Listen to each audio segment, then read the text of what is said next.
Welcome to the dojo, my ninjas. Please be sure to hit that subscribe button to get all the latest rope flow content. This week, I'm going to be introducing you to some advanced footwork that is really going to improve how your rope flow looks and feels.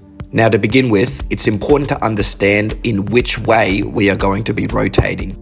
We're going to take 3 steps, and on the 3rd step, we're either going to turn inwards or we are going to turn outwards. So when I say inward, outward rotation, that's what I mean. So to warm up, you can see here, I'm just performing a simple back and forth. We're taking 1, 2, 3 steps and turning around.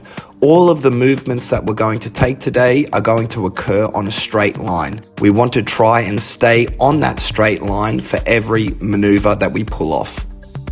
So the first action that we have is going to be an inward rotation, and that is for the inward 360. You can see that on the 3rd step here, I'm putting weight into the sole of my front foot, and this is enabling me to spin around that foot into a 360. Again, I'm trying to stay in a straight line and to make this 360 very tight and very smooth. It's going to take a little bit of practice. You might get off center at the first few tries, but it's important to practice as best as you can to stay on the straight line.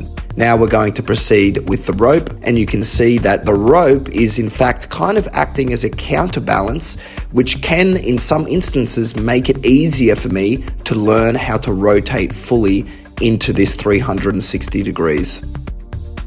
The remaining footwork patterns that we have are going to be coming from an outward rotation. First, we have the crane walk, which as you can see, I'm putting weight into the front foot again, but I'm turning in the opposite direction, which requires me to place my other foot down midway through the movement for balance and to complete the rotation. So my first front foot turns around 180 degrees, at which point my second foot comes down, which enables me to complete the rotation. With the rope here, again, you can see it's helping me to balance. I'm wanting to stay on this very straight line, which the rope actually affords me to do because the rope is traveling in a vertical line parallel to both sides of my body.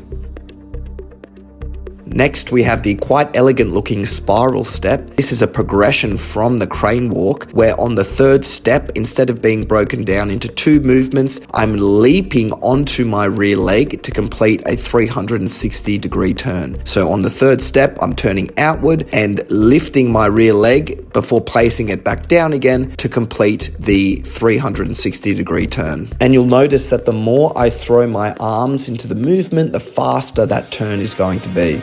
Now with the rope, I should also point out that all of these footwork patterns that I'm showing you came from me following the rope.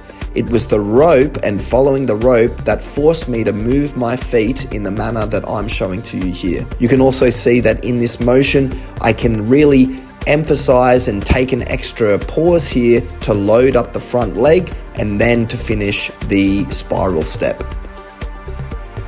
Now we're going to add a backward shift to the spiral step. The backward shift is a very important maneuver for karate, taekwondo, any kind of combat sports really, where as you can see, I'm pushing off my lead leg to move my whole body as a unit, and then I'm going to leap into that spiral step. With the rope, I like to do this with a high slice, where the rope is coming on the underhand pattern between my ear and my shoulder, kind of like a swordsman that is retreating to then spring forward and attack. That's the way that I like to think about this maneuver, the backward shift into the spiral step. And finally, we have the double down. This is essentially a similar movement to the spiral step, but instead of landing on one leg, we're going to prioritize landing with both our feet planted firmly on the ground. With the rope, this can start to look very cool, particularly when you start to add in some tandem sneak-like maneuvers on the landing. I'm not doing that in these videos here, but in some of my shorter flows, you'll see that I like to stick the landing with a tandem sneak. And now we're finishing up by making it flow. We're putting all of these fancy footwork patterns together.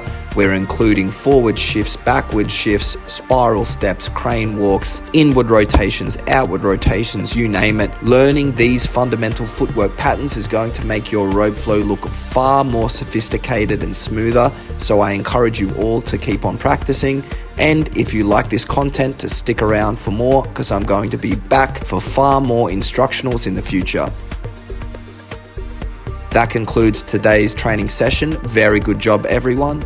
Please be sure to like and subscribe if you haven't already. That's the best way you can support the channel, and I'll see you back in the dojo next time.